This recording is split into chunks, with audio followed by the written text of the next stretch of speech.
드디어 삼성전자 갤럭시 Z 시리즈가 지난해 판매량 목표였던 1000만 대를 돌파했습니다. 이는 전년 대비 2배 늘어난 것으로 폴더블폰 대중화에 한 발 다가선 것으로 평가받고 있습니다. 중국 업체들도 폴더블폰 시장에 앞다퉈 뛰어들었지만 아직까지 삼성전자와의 격차는 상당한 수준입니다. 8일 글로벌 시장 조사 업체 카날리스에 따르면 지난해 전체 글로벌 폴더블폰 출하량은 1420만 대를 기록했습니다.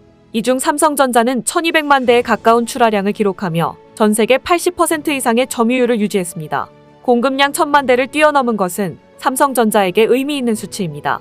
지난해 8월 갤럭시 Z 플립4, 폴드4 공개 당시에 노태문 삼성전자 모바일 경험 사업부장은 연간 폴더블폰 판매량 목표로 1000만 대를 언급했습니다. 2021년 갤럭시 Z 플립3, 폴드3는 연간 500만 대 수준을 공급했습니다. 지난해 연간 1000만 대 공급을 넘어서면서 폴더블폰 대중화에 기름을 붓겠다는 목표를 달성한 셈입니다. 후발주자인 중국 업체의 글로벌 폴더블폰 시장 점유율은 아직 미미합니다. 지난해 삼성전자에 이어 2위를 기록한 화웨이는 200만 대에 못 미치는 출하량을 기록했습니다. 오포, 비보, 샤오미, 아너 등 다른 중국 업체들은 각각 출하량 50만 대를 밑도는 것으로 파악됐습니다. 그것도 대부분 중국 내수 시장에서만 팔리고 있는데요. 이번에 열린 MWC 2023에서 삼성이 가져온 신기술로 인해 중국 업체들은 기겁하며 망연자실한 모습을 보였습니다. 중국 업체들은 지난달 27일부터 3월 2일까지 열린 세계 최대 이동통신 전시회 MWC에서도 폴더블폰을 전면에 내세웠습니다. 그러나 대부분 자국 시장 위주로 폴더블폰을 출시한 탓에 글로벌 시장에선 아직 힘을 내지 못하고 있는 것입니다. 그래서 화웨이는 전 시장을 삼성보다 5배나 더 키우며 힘을 주었지만 괜한 돈만 썼다는 평가가 나오고 있는데요. 미국의 제재를 직간접적으로 받고 있는 화웨이는 서방권 시장에 폴더블폰을 내놓지 않고 있고 오포도 올 1, 4분기 유럽 시장에 폴더블폰을 출시해 아직 전 세계 시장에선 영향력이 크지 않은 것으로 해석됩니다. 반면 삼성전자는 중국을 포함해 미국, 유럽, 동남아 등 전 세계 주요 시장에 이미 폴더블폰을 판매하고 있습니다. 올해 폴더블폰 출하량 전망치는 약 3천만 대로 지난해 대비 2배 이상 증가할 것으로 예상되고 있습니다. 폴더블폰 브랜드 라인업이 다양화하면서 업체 간 경쟁도 한층 치열해질 것으로 예상됩니다. 특히 올해에는 삼성전자를 비롯한 유수의 업체들이 위아래로 접는 플립형 폴더블폰의 외부 디스플레이를 대폭 확장하는 등 기술 경쟁이 이어질 것이란 관측입니다. 그런데 이번 MWC에서도 중국이 선보인 폴더블폰 제품 덕에 한국이 더 돋보이는 효과가 나타났습니다. 화웨이는 자회사를 통해 200만 원이 넘는 폴더블폰을 선보였습니다. 오포 또한 100만 원이 넘는 폴더블폰 2종을 유럽 시장에 내놨습니다. 이렇듯 중국 스마트폰 업체들이 올해 MWC에서 폴더블폰 신작을 대거 내세우고 있습니다. 전 세계 폴더블폰 점유율 80% 이상을 차지하고 있는 삼성전자의 아성에 도전하고 수익률을 보다 끌어올리겠다는 전략입니다. 업계에 따르면 화웨이의 자회사인 아너는 이번 MWC에서 폴더블폰 신작 아너 매직 VS를 글로벌 출시했습니다. 출고가는 512기가 모델 기준 $1690입니다. 지난해 삼성전자가 출시한 폴더블폰 갤럭시 Z 폴드4 512기가의 출고가와 비슷한 수준입니다. 아너뿐만이 아닙니다. 화웨이 또한 폴더블폰 메이트 XS2를 선보였습니다. 또 다른 중국 업체인 오포는 파인드 N2와 파인드 N2 플립을 선보였습니다. 글로벌 출시된 파인드 N2 플립의 경우 갤럭시 Z 플립 시리즈와 같은 클림쉘 형태의 디자인인데 가격이 $1000를 상회하며 갤럭시 Z 플립4와 유사한 수준입니다.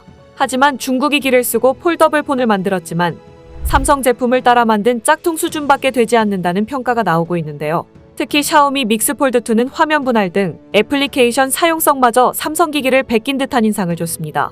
하지만 그럼에도 불구하고 올해 유독 중국 업체들의 고가 폴더블폰이 쏟아지는 이유는 지난해 중국 업체가 시장에서 겪었던 뼈아픈 추락 때문으로 보입니다. 시장 조사 업체 카운터포인트 리서치에 따르면 지난해 전 세계 스마트폰 출하량은 12억대로 2013년 이후 최저치를 기록했습니다.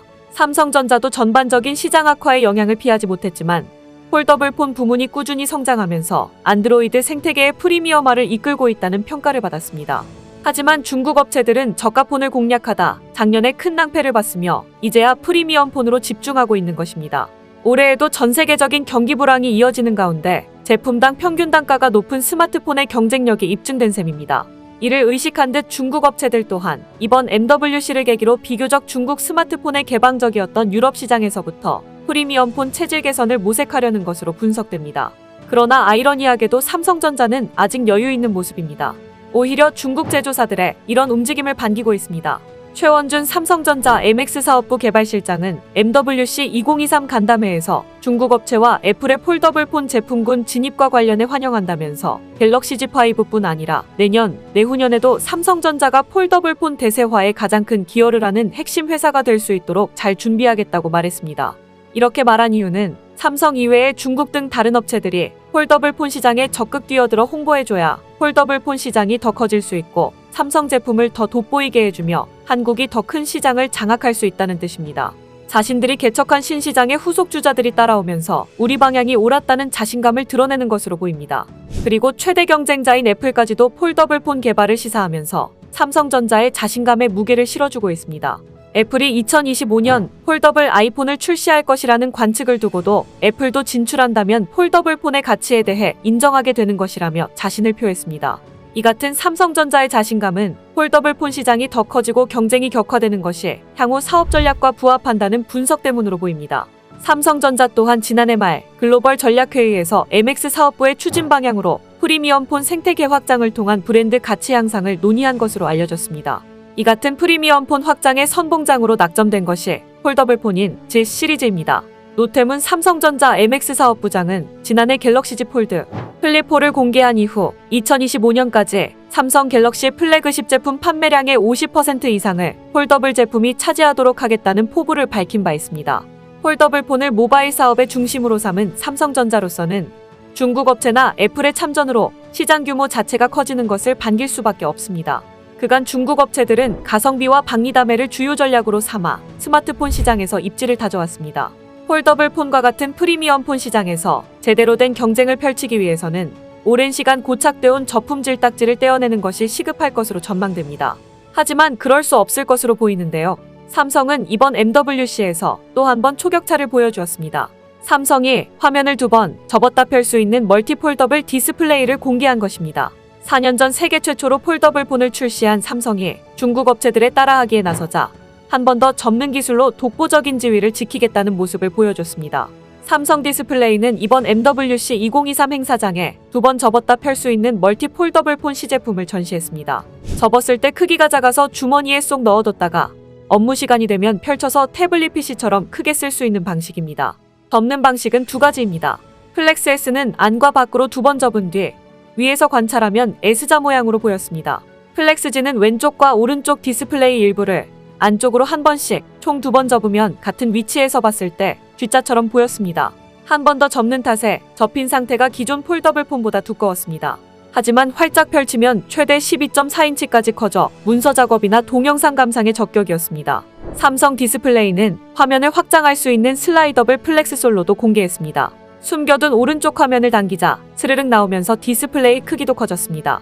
13인치 화면이 17.3인치 대화면으로 변신하는 과정이었습니다. 제품 외형이 스마트폰 사업을 접은 LG전자가 한때 출시를 준비했던 롤러블 폰과도 비슷하게 느껴졌습니다. 겉보기에 태블릿 PC처럼 보이는 플렉스노트는 접으면 영락없이 노트북 같았습니다. 디스플레이 화면 하단에 가상 키보드가 나타나고 화면 상단에는 진행 중인 업무 내용이 보였습니다. 그랬다가 다시 펼치면 순식간에 17.3인치의 소형 모니터로 변신했습니다. 폴더블 체험존에서는 삼성 폴더블폰 디스플레이의 내구성을 강조해 보여주고 있었습니다. 기계가 쉴 새 없이 디스플레이를 계속 접었다 폈는데 검은색 바탕에 붉은색 글씨로 153,557이라는 숫자가 보였습니다. 삼성은 20만 회 이상 접었다 펴도 문제가 없다고 설명했습니다. 이어 직원이 폴더블폰 화면에 부착된 울트라신 글래스에 무거운 쇠구슬로 강한 압력을 가했지만 깨지거나 구부러지지 않고 원형대로 복구되는 놀라운 장면도 보여줬습니다. 이제야 기본적인 폴더블폰 형태를 들고 나온 중국 업체들이 당황할 수밖에 없는 제품들이었습니다. 현장에서 이를 본 중국 업체들은 놀람과 동시에 망연자실한 표정을 지었다고 하는데요. 앞으로 중국이 폴더블폰을 열심히 홍보해서 삼성전자가 더 돋보이는 모습을 보이며 전 세계 시장을 모두 장악하길 기대해보겠습니다. 오늘 준비한 소식은 여기까지입니다. 댓글을 통한 여러분들의 많은 의견 기다리겠습니다. 시청해주셔서 감사합니다.